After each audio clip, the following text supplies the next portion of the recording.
Comptoise Radio, conseil d'expert. Bonjour Jean-François Yo. Bonjour. Vous êtes associé expert comptable à Agiliance Luxeuil. On a créé son entreprise, on a trouvé ses clients. Le moment de la facturation arrive, quelles sont les mentions obligatoires ? On va simplement préciser quelques points particuliers. Évidemment, il y a un numéro de facture, il y a l'identité du vendeur, l'identité du prestataire, l'identité de l'acheteur et toutes les notions de produit et de prix de vente.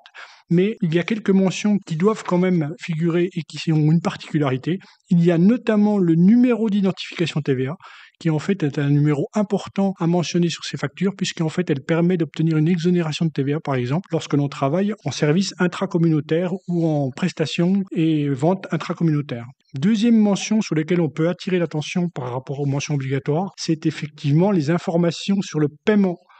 Un certain nombre de mentions doivent être figurées, effectivement la date à laquelle le paiement doit intervenir, les conditions d'escompte éventuelles sur la facture, le taux de pénalité qui est obligatoire et qui doit être mentionné, et également une mention sur l'indemnité forfaitaire de 40 € pour frais de recouvrement. Quelles sont les mentions particulières à mettre sur les factures ?